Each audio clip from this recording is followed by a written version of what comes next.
বন্ধুরা, চলে এলাম। আজকে একটা বিষয় ছিল যেটা খুবই গুরুত্বপূর্ণ একটা বিষয় এবং যেটা নিয়ে সবসময় অনেক আলোচনা করাই হয়।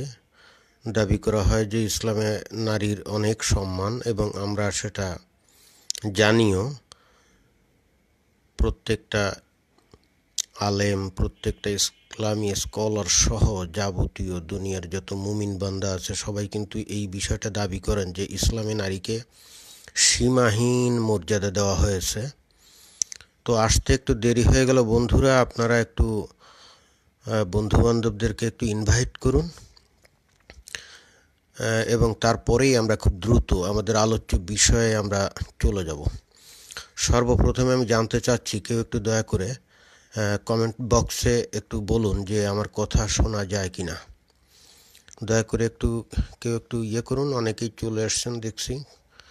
ধন্যবাদ সবাইকে এবং শুভেচ্ছা, স্বাগতম। আপনাদেরকে সবাইকে শুভেচ্ছা জানাচ্ছি। সময়ের পাখি বললেন ভালো। আমার কথা শোনা যাচ্ছে? দয়া করে একটু বলুন। যা, ধন্যবাদ।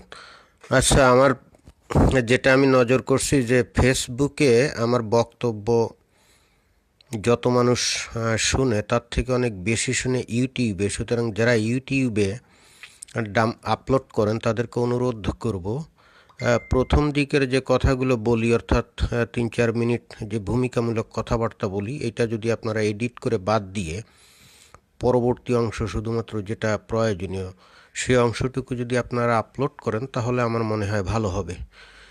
কারণ এই যে ফেসবুকে যখন লাইভ করি তখন তো কিছু বন্ধু বান্ধবের দরকার হয়, একা একা তো আর বক বক করা যায় না, তাই না? তো কিছু বন্ধু বান্ধব না হলে তো আসলে কথা বলে আনন্দ পাওয়া যায় না। সুতরাং 3-4 মিনিট আসলে অপেক্ষা করতে হয়। কিছু বন্ধু বান্ধব আসলে তাদের সামনে কথাটা বলতে ভালো লাগে। তো এই জন্যে 3-4 মিনিট আসলে একটু দেরি হয়ে যায়। তো আজকে আমার বন্ধু বান্ধব যারা নাকি আমাকে প্রায় অনুসরণ করেন তারা সবাই প্রায় চলে এসছেন। ওয়ারেস মুন্না, কী খবর? সুনির্মল দত্ত, হাসান মাহবুব, তারপরে আরও অন্য অনেকেই চলে আসছেন। আমি সবাইকে শুভেচ্ছা এবং স্বাগতম জানিয়ে খুব বেশি ভনিতা না করে একেবারে বিষয়বস্তুতে চলে যাব। আজকের যে বিষয়টা আপনারা দেখছেন, ফুল ইয়ে দিলে দেখি যে মানে ইয়েতে মোবাইলে ইয়ে হয় না। আচ্ছা হাসান মাহবুব, আপনাকে পরে ইয়ে করা হবে, আজকের বক্তব্যটা প্রথমে দিতে হবে, ঠিক আছে? সেই বক্তব্যটা হলো যে সর্বপ্রথমে আমরা আমরা জানি যে আমরা যারা মুসলমান, আমরা যারা খাঁটি মুমিন বান্দা, আমরা বিশ্বাস করি এবং আমরা এটা জানি, আমরা দাবি করি, সবাই এটা জানেও যে ইসলামই একমাত্র ধর্ম যেটা নাকি নারীকে সীমাহীন পরিমাণ সম্মান তাদেরকে প্রদর্শন করা হয়েছে। তো আমরা এই সম্মানের বিষয়টা আমরা একটু দলিল দস্তাবেজ থেকে, অর্থাৎ কোরআন হাদিস থেকে আমরা এই বিষয়টা একটু জানব। প্রথমেই বলে রাখি ভাই সকল, আমি প্রথমে বলে রাখি আমার যে হাদিসের সূত্রগুলো সবই কিন্তু এই যে দেখুন, আমি সুন্দর করে দেখিয়ে দিচ্ছি, আপনারা একটু চেক করবেন।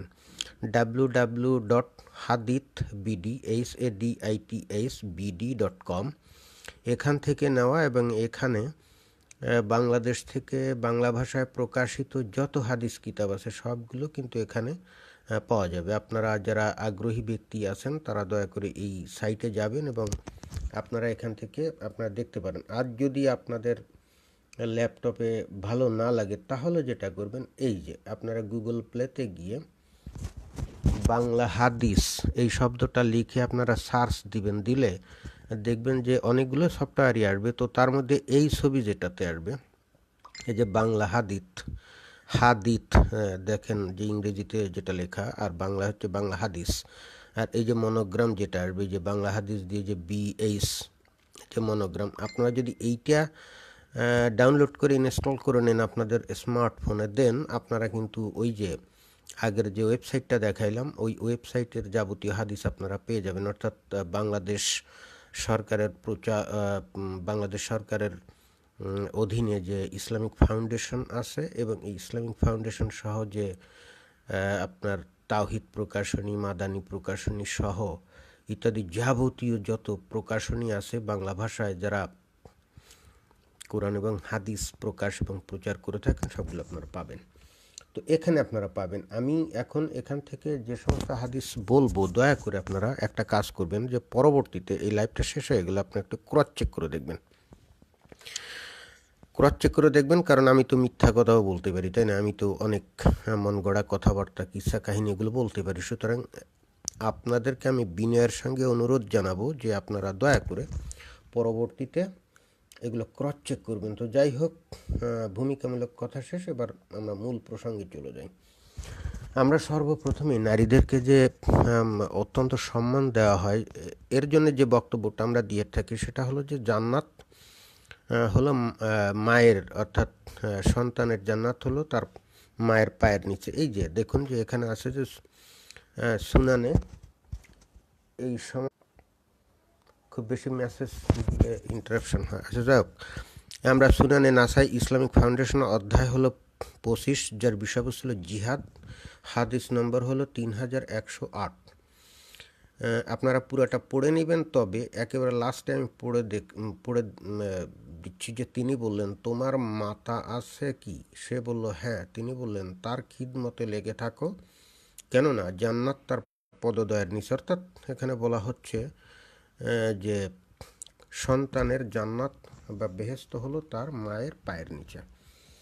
এটা আমরা কিন্তু বহুল প্রচলিত একটা, আমরা জানি এবং আমরা সবাই এটা কিন্তু ব্যবহারও করি, এবং সর্বদাই নারীর সম্মান যে অনেক উচ্চে সেটা বলা প্রমাণের জন্য আমরা এই দলিলটা সর্বদাই ব্যবহার করে থাকি, এবং আপনারা সবাই সেটা জানেন।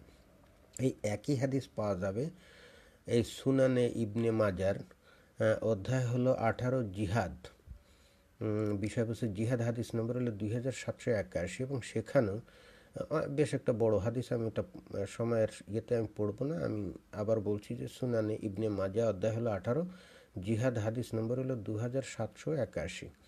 এখানে একেবারে লাস্টে দেখুন যে লাল, আমি মার্ক দিয়ে রাখছি লাল রং দিয়ে, তার পায়ের কাছে পড়ে থাকো, সেখানেই জান্নাত। ওই যে তার আগে বলছেন যে তিনি বললেন, তোমার জন্য দুঃখ হয়, তোমার মা কি জীবিত আছে? আমি বললাম হ্যাঁ ইয়া রাসূলুল্লাহ। তিনি বললেন, তোমার জন্য আফসোস, তার পায়ের কাছে পড়ে থাকো, সেখানেই জান্নাত। অর্থাৎ মায়ের পায়ের নিচে প্রত্যেকটা সন্তানের জান্নাত। তো এই বিষয়টা একটু বলতে হবে। আসলে বিষয়টা হলো যে মা এমন একটা শব্দ, যে শব্দের সাথে আসলে নারী পুরুষ এইগুলো আসলে যায় না। কারণ মা এমন একটা শব্দ, প্রত্যেকটা মানুষের কাছে তার মায়ের স্থানটা এমনই যে আসলে তাকে আর আমরা নারী অথবা পুরুষ হিসেবে গণ্য করি না। যেমন আপনারা এখানে যারা আছেন, আপনাদের প্রত্যেকের কাছে মায়ের স্থান একটা অন্যরকম একটা অবস্থান, তাই না? সর্বোচ্চ। ধরুন আপনি বিদেশে আছেন, হয়তো কয়েক বছর আছেন, আপনি দেশে ফিরেন না। আপনি যখন প্রথমে দেশে আসবেন তখন আপনি সর্বপ্রথমে যাকে দেখতে চাইবেন সে হলো আপনার মা। আপনার দুনিয়ায় আরও হয়তো অনেক বন্ধু বান্ধব, অনেক আত্মীয় স্বজন আছে, আপনি এমনকি আপনার পিতা আছে, তাকেও আপনি দেখতে চাইবেন। আপনি সর্বপ্রথমে দেখতে চাইবেন আপনার মাকে।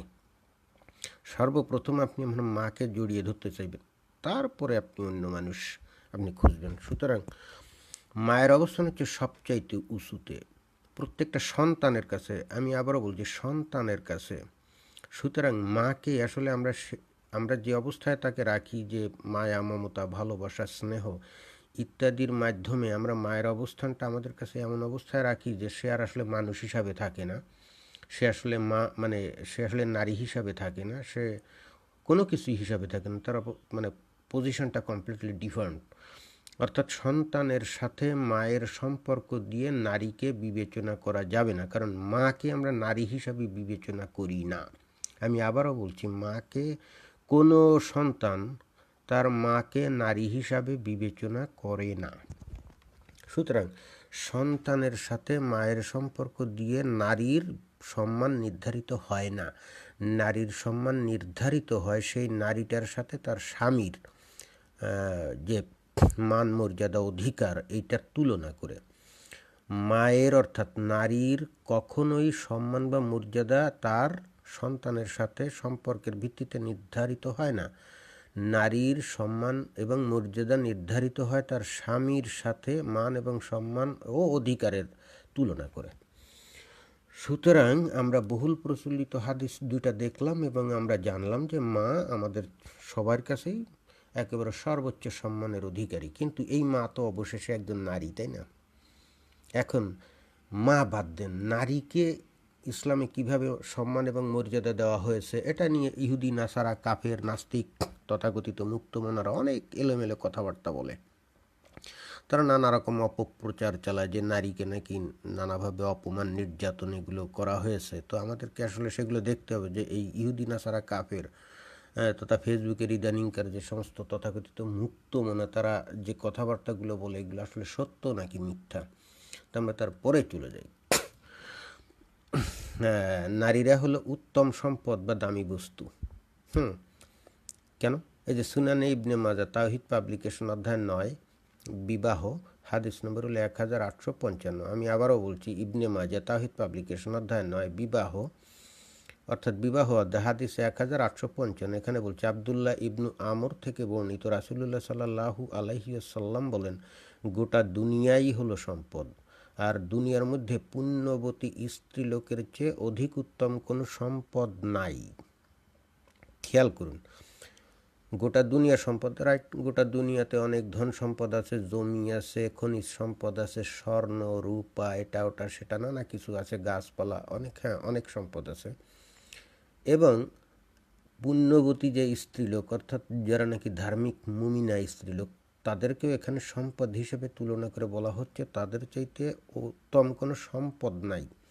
এখানে কিন্তু বলা হচ্ছে না যে উত্তম কোনো মানুষ নাই, নো, এখানে বলা হচ্ছে তারা আসলে সম্পদ। অর্থাৎ মুমিনা নারী, একজন খাঁটি পুণ্যবতী মুমিনা নারী কিন্তু আসলে মানুষ না, সে হলো একটা সম্পদ।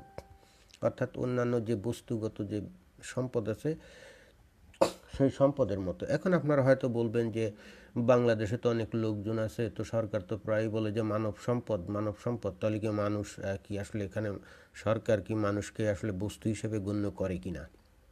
বিষয়টা আপনাকে বুঝতে হবে যে এই যে আমরা বলি যে মানব সম্পদ, সম্পদ বলতেই তো আমরা কোনো বস্তু বা কোনো সেবা বলি, তাই না, বা বুঝি। তো এই যে এখানে বলছি যে পুণ্যবতী নারীরা হলো সবচাইতে উত্তম সম্পদ, এই সম্পদটা কি সেই ধরনের ওই মানব সম্পদের মতো কোনো কিছু বুঝাচ্ছে কিনা, এটা আমাদেরকে বুঝতে গেলে আমাদের একটু পরে যেতে হবে।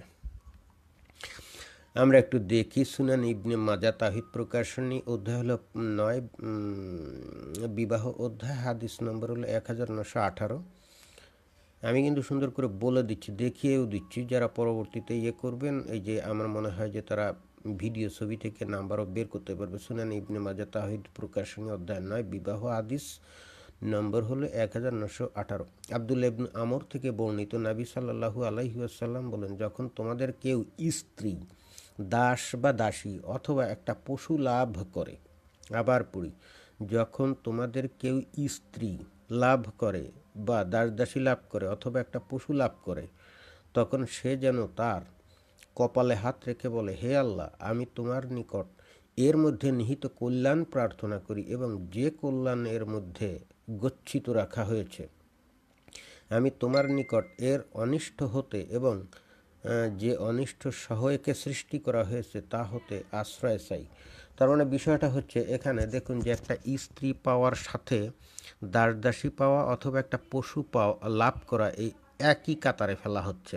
অর্থাৎ একটা স্ত্রীকে আপনি যখন বিয়ে করে ঘরে আনেন সেইটার সাথে তুলনা করা হচ্ছে একটা দাস বা দাসীকে আপনি যদি কিনে ঘরে আনেন সেটার সাথে, এবং একই সঙ্গে আপনি যদি একটা বাজার থেকে পশু কিনে আনেন তাহলে তার সাথে তুলনা করা হচ্ছে। অর্থাৎ স্ত্রীকে এখানে দাস দাসী এবং একটা গৃহপালিত পশু এই ধরনের কিছু তুলনা করা হচ্ছে।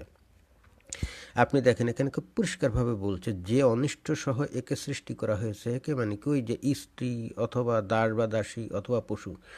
আচ্ছা, দাস বা দাসী কীভাবে অনিষ্ট? অনেক সময় দাস, সেই সময় অনেক সময় দাসরা কথাবার্তা শুনতো না, কাজ টাজ করতো না, তখন তাদের উপর অত্যাচার করা হতো। আর একটা পশু, মনে করেন যে অনেক সময় পশু এই যে দড়ি ছিঁড়ে বেরোয় যেত না, দড়ি ছিঁড়ে বেরোয় যে অনেকের ফসল টসল নষ্ট করতো।